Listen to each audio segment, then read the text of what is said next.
6 ستمبر ملک کی جغرافیائی سرحدوں کا دفاع ہے، 7 ستمبر ملک کی نظریاتی سرحدوں کا دفاع ہے، اور 8 ستمبر ملک کی تہذیبی سرحدوں کا دفاع ہے۔ تو اس حوالے سے میں آج درمیان والی بات کرنا چاہوں گا۔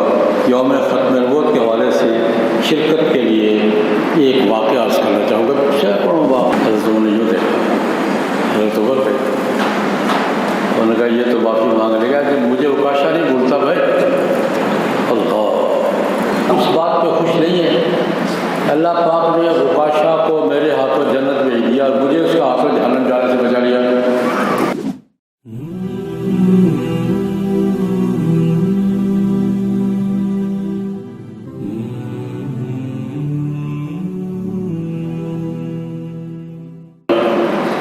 والصلاة والسلام على سید المرسلین وعلى آلہ وأصحابہ وأتباعہ اجمعین، اما بعد۔ حضرت مولانا عبدالرزاق صاحب دامت برکاتہ کا حکم مہربانی شفقت ہے تو یاد فرماتے ہیں اور حاضری ہو جاتی ہے۔ انشاءاللہ اس سال بھی حکم کے مطابق حاضری ہوتی رہے گی۔ دعا فرمائیں اللہ رب العزت اس مقصد کی باتیں کرتے رہنے کی اور سنتے رہنے کی اور عمل کرنے کی توفیق عطا فرمائے۔ یہ ستمبر کا مہینہ ہے اور پہلا عشرہ بھی نہیں مکمل ہوا۔ ستمبر کے پہلے عشرے میں عام طور پر ہم ملک میں 6 ستمبر کو دفاع پاکستان کا دن مناتے ہیں، 7 ستمبر کو ہم یوم تحفظ ختم نبوت مناتے ہیں، اور اس دفعہ 8 ستمبر کو قومی زبان اردو کا دن منایا گیا ہے۔ یہ تینوں ہماری ملی ضروریات ہیں، پاکستان کا دفاع اور یہ دینی قومی ملی ضرورت ہے۔ وطن کا دفاع ہماری ذمہ داری ہے، اور اس دن 6 ستمبر کو 1965 کو جب انڈیا نے حملہ کیا تھا، ہماری قوم نے، بہادر افواج نے، قوم کے تمام طبقات نے متحد ہو کر مقابلہ کیا تھا۔ ہم اس کی یاد تازہ کرتے ہیں اور عزم بھی تازہ کرتے ہیں کہ آج بھی ہم وطن کے دفاع کے لیے، پاکستان کی جغرافیائی سرحدوں کے تحفظ کے لیے آج بھی ہم متحد ہیں، اور تمام تر اختلافات کے باوجود ہم ملک کی سرحدوں کے دفاع کے لیے پوری قوم ایک ہے۔ یہ تو 6 ستمبر کا پیغام ہے۔ 7 ستمبر کو 1974 میں پرانا اس وقت 90 سالہ مسئلہ تھا، یہ قادیانیت کا مسئلہ، قوم نے، قوم کی منتخب پارلیمنٹ نے متفقہ طور پہ یہ طے کر دیا تھا آئینی طور پر قادیانیوں کو غیر مسلم اقلیت قرار دے کر یہ مسئلہ جو 1 صدی سے چل رہا تھا اس کا دستوری اور آئینی حل نکالا تھا، اور حل تو ہو گیا تھا لیکن مانا نہیں۔ فیصلہ تو ہو گیا ہے، فیصلہ جیسے ہوتا ہے، شرعی فیصلہ بھی، قانونی فیصلہ بھی، دستوری فیصلہ بھی، فیصلے میں تو کوئی کمی نہیں ہے، قوم کے اتفاق میں بھی کوئی کمی نہیں ہے، اس کے پیچھے دلائل میں بھی کوئی کمی نہیں ہے، لیکن ایک جو گروہ نہ ماننے کا فیصلہ کر لے اس کو کوئی راز نہیں ہے۔ بہرحال یہ ہم اس سن 74 کے 7 ستمبر کے فیصلے کی یاد میں اپنی روایات کو بھی یاد کرتے ہیں اور عزم کا اور اپنے عقیدے کے تحفظ کا عزم بھی کرتے ہیں، عہد بھی کرتے ہیں۔ اس طرح ایک نیا اضافہ ہوا ہے کہ پاکستان کی قومی زبان اردو ہے، لیکن ابھی تک انگریزی مسلط ہے ہم پر۔ ہماری قومی زبان اردو ہے۔ قائد اعظم مرحوم نے اعلان کیا تھا، اور ہر زبان میں عدالتیں بھی، پارلیمنٹ بھی یہ فیصلہ کرتی آ رہی ہے کہ ہماری قومی زبان کیا ہے، اردو ہے۔ جب قومی زبان اردو ہے تو سرکاری اور دفتری اور عدالتی زبان کون سی ہونی چاہیے؟ اردو ہونی چاہیے، لیکن ابھی تک نہیں ہوئی، بلکہ اردو کو مزید دھکیلا جا رہا ہے پیچھے مسلسل۔ اس پر آج سے 5 سال پہلے 8 ستمبر 2015 کو ہمارے اس وقت کے chief justice supreme court of Pakistan justice جواز ایس خواجہ نے، اللہ پاک نے سلامت رکھے، جزائے خیر دے، انہوں نے بڑا تاریخی فیصلہ صادر کیا تھا، آرڈر کیا تھا وفاقی حکومت کو، صوبائی حکومت کو اور تمام محکموں کو کہ سرکاری خط و کتابت، عدالتی کارروائی اور دفتری تمام امور اردو میں سر انجام دیے جائیں، انگریزی ترک کر دی جائے۔ یہ آرڈر تھا، ابھی تک اس پہ عمل نہیں ہے۔ ہر سال ہمارے قومی زبان تحریک ہے، وہ اس دن اردو زبان کا دن مناتے ہیں۔ کل بھی منایا گیا ہے، کل تھا لاہور میں بڑی کانفرنس تھی، میں بھی شریک ہوا تھا اس میں۔ یہ بھی ہمارا ملی تقاضا ہے، تینوں آپس میں جوڑ ہے۔ یوم 6 ستمبر ملک کی سرحدوں کا دفاع ہے، 7 ستمبر ملک کی نظریاتی سرحدوں کا دفاع ہے، 8 ستمبر ملک کی تہذیبی سرحدوں کا دفاع ہے، 6 ستمبر ملک کی جغرافیائی سرحدوں کا دفاع ہے، 7 ستمبر ملک کی نظریاتی سرحدوں کا دفاع ہے، اور 8 ستمبر ملک کی تہذیبی سرحدوں کا دفاع ہے۔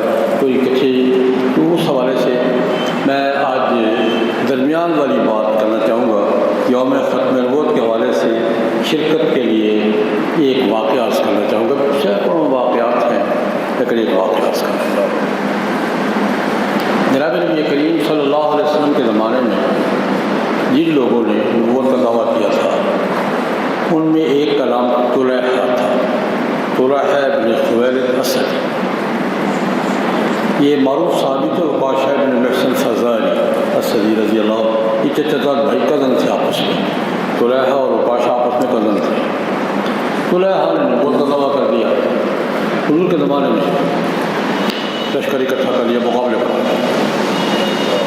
نبی کریم صلی اللہ علیہ وسلم نے حضرت زرار بن ازور رضی اللہ عنہ معروف کمانڈر ہیں، ان کو حکم دیا کہ جاؤ سنبھالو اس کو، ان کا مقابلہ خیبر کے علاقے میں، یہ بنو اسد کے علاقے میں ان کا مقابلہ ہوا، طلحہ کا اور زرار بن ازور کا میدان جنگ میں۔ طلحہ نے شکست کھائی، بار کیا دعوت تھا نبوت کا، نبی وحی کا، اور بہت کچھ شعبہ بھی دکھاتا تھا۔ تو میدان جنگ میں شکست ہوئی اس کو، طلحہ کو، کس کے ہاتھوں؟ حضرت زرار بن ازور رضی اللہ عنہ کے ہاتھوں۔ لیکن اس جنگ میں حضرت عکاشہ رضی اللہ تعالیٰ عنہ اس طلحہ کے ہاتھوں شہید ہوئے، کہ ہمارے ختم نبوت کے دوسرے شہید ہیں۔ پہلے حبیب بن زید ہیں انصاری، دوسرے وہ انصاری ہیں یا اسدی ہیں، دوسرے عکاشہ بن محصن فزاری رضی اللہ عنہ۔ اچھا، یہ خالد طلحہ بھاگ گئے، بھاگا۔ حضرت صدیق اکبر کے زمانے میں جب باقی لوگ سامنے آئے تو یہ بھی پھر لشکر اکٹھا کر کے پھر سامنے آئے۔ اس وقت دوسری جنگ ہوئی، یہ جنگ اس کی ہوئی حضرت خالد بن ولید رضی اللہ عنہ۔ طلحہ نے دوبارہ حضرت صدیق اکبر رضی اللہ عنہ کے زمانے میں دوبارہ لشکر اکٹھا کیا، اتنے دن بھاگا رہا، سامنے مقابلہ ہوا حضرت خالد بن ولید رضی اللہ تعالیٰ عنہ سے، پھر شکست ہوئی طلحہ کو، پھر بھاگ گیا۔ اب بھاگ کے مصر اور عراق کے علاقے میں گھومتا پھرتا رہا۔ حضرت عمر رضی اللہ تعالیٰ عنہ کے زمانے میں ایک یہ واقعہ پیش آیا، یہ میں حوالہ تاریخ دمشق میں مورخ ابن عساکر نے یہ پورا واقعہ بیان کیا ہے، اس کا میں خلاصہ اس کا۔ حضرت عمر رضی اللہ عنہ کے زمانے میں جب فتوحات ہوتی گئی، عراق بھی فتح ہو گیا، ایران بھی فتح ہو گیا، مصر بھی فتح ہو گیا، تب اس کی فکر پڑی کہ اب جگہ تو کوئی نہیں ہے بھاگنے کی، اب کیا کریں؟ اس نے توبہ کا فیصلہ کیا۔ طلحہ نے توبہ کا فیصلہ کیا کہ میں واپس جاتا ہوں، حضرت عمر کے سامنے پیش ہو تو خود کو پیش کرتا ہوں اور معافی مانگتا ہوں، باقی مل کے تو ٹھیک ہو جائے گا۔ لیکن بڑے مجرم کو معافی مانگنے کے لیے گارنٹر کی لوڑ ہوتی ہے، ضرورت ہوتی ہے۔ آج بھی تھانے میں کوئی بڑا مجرم جاتا ہے، کسی چودھری کو لے کے جاتا ہے، اس کی گارنٹی بھی پیش، وہ بڑا مجرم تھا تو حضرت عمر کے سامنے پیش ہونا تھا، تو بڑے گارنٹر کی ضرورت تھی کہ گارنٹی دے، پیش مجھے کو پیش کرے۔ آج کل ایسے ہی ہوتا ہے، بڑا مجرم جب تھانے سے کہتا ہے تو مجھے کوئی پیش کر دے تاکہ پوچھنے والا تو ہو۔ اس سے دوستوں سے مشورہ کیا کہ یار مجھے کوئی بندہ، کوئی بڑا آدمی لے کر حضرت عمر کے سامنے کو پیش کرا دے، میں معافی مانگوں۔ خالد بن ولید رضی اللہ عنہ اس علاقے میں تھے اس وقت. کسی نے کہا کہ خالد, ان کا وہ تو خود مار دے گا مجھے میں تو گارنٹی چاہتا ہوں. پھر کسی نے کہا کہ عمرو بن العاص رضی اللہ عنہ فاتح مصر تھے, ان کا وہ ٹھیک ہے. اللہ پاک بعض آدمیوں کو اکٹھے کئی صلاحیتوں سے نواز دیتے ہیں. عمرو بن العاص رضی اللہ تعالیٰ عنہ کمانڈر بھی غضب کے تھے, ایڈمنسٹریٹر بھی غضب کے تھے, اور ڈپلومیٹ بھی غضب کے تھے. بیس کا آدمی بھی تھا, میدان کا آدمی بھی تھا, اور چل گیا بس صحیح اللہ پاک. وہ بہت بڑے ڈپلومیٹ تھے. اس نے کہا وہ بتا ٹھیک ہے. تلاش کر کے حضرت عمرو بن العاص رضی اللہ تعالیٰ عنہ حضرت بابا جی کے سامنے پیش کر دو اور معافی لے. ٹھیک ہے چلیں. اب جو پروگرام کے مطابق مدینہ منورہ گئے, عمرو بن العاص رضی اللہ تعالیٰ عنہ اس کو لے کر طلحہ بن خویلد اسدی کو حضرت عمر کے پاس پیش کیا کہ میرے اسلام کو عرض کیا, حضرت یہ طلحہ ہے. کون سا طلحہ؟ وہ اسدی, یہ وہی ہے. اسدی یہ وہی ہے. یہ کیسے آیا؟ حضرت معافی مانگنے آیا, سرنڈر کرنے آیا. آج کی زبان میں کیا ہے؟ سرنڈر کرنے آیا. اسلام قبول کرنے آیا, معافی مانگنے آیا, توبہ کرنے آیا. حضرت عمر نے یوں دیکھا, حضرت عمر پہ انہوں نے کہا یہ تو معافی مانگنے گا کہ مجھے اوکاشا نہیں بولتا بھائی. اللہ, ہمارا وہ خوبصورت جوان اس کے ہاتھوں شہید ہو, اس کو کیسے بولوں گا میں؟ میں ایک بات اس کی کہتا ہوں, اپنے شہداء کو یاد رکھنا چاہیے یار. اپنے شہداء کی قربانیوں کو حضرت کاشا نے, حضرت عمر نے پہلے جملہ کہا یہ تو توبہ کر لے گا, وہ کاشا کو کیسے بولوں گا میں؟ مجھے نہیں بولتا. بڑا خوبصورت جوان تھا, اس کے ہاتھوں شہید ہوا. بڑا استاد آدمی تھا. طلحہ بھی بڑا استاد. اس قسم کے حرکتیں استاد لوگ ہی کیا کرتے ہیں, بیوقوفوں سے نہیں ہوتی. حضور نے ایسے نہیں کہا تھا کہ جو نبوت کا دعویٰ کرنے والے اکثر کیا ہوں گے دجال. یہ دجال کا لوگ رہ نہیں کہا, بہت غضب کے لوگ ہوتے ہیں. نبوت کے دعوے داروں کے بارے میں حضور نے کہا کذاب بھی ہوں گے, دجال بھی ہوں گے. دجال کی انتہا پہ, مکر و فریب کی انتہا پہ. خیر یہ تو خیر مسلمان ہو گیا تھا. اس نے دیکھا کہ بابا جی کا موڈ ٹھیک نہیں ہے. کہنے لگا حضرت ایک میری گزارش سن لیں. آپ کو اوکاشا یاد آ رہا ہے, آپ اس بات پہ خوش نہیں ہیں. اللہ پاک نے اوکاشا کو میرے ہاتھوں جنت بھیج دیا اور مجھے اس کے ہاتھوں جہنم جانے سے بچا لیا. اوکاشا شہید ہوا تو کہاں گیا ہے؟ اوکاشا شہید ہوا تو کہاں گیا ہے؟ جنت میں. میں اس کے ہاتھوں مارا جاتا تو کہاں جاتا؟ جہنم میں.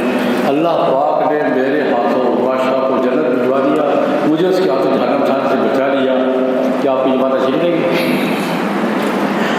حضرت عمر تھوڑے سے مسکرائے.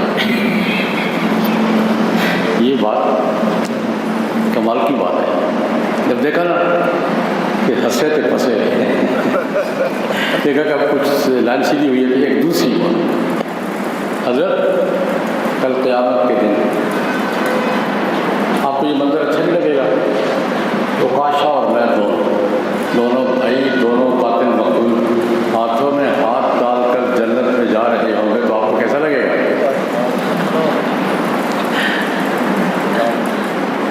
قاتل مقتول دونوں ہاتھوں میں ہاتھ ڈال کر اکٹھے جنت میں داخل ہو رہے ہیں تو آپ کو یہ منظر کیسا لگے گا؟ حضور نے کہا باتیں نہ کر یار, کلمہ پڑھ.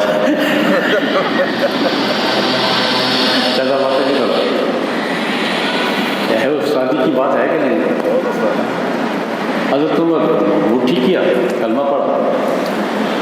حضرت عمر رضی اللہ تعالیٰ عنہ نے اس کو پھر ایک بحال کیا. یہ پھر طلحہ بن خویلد اسدی, اسے ہم مدعیان نبوت میں ذکر کرتے ہیں.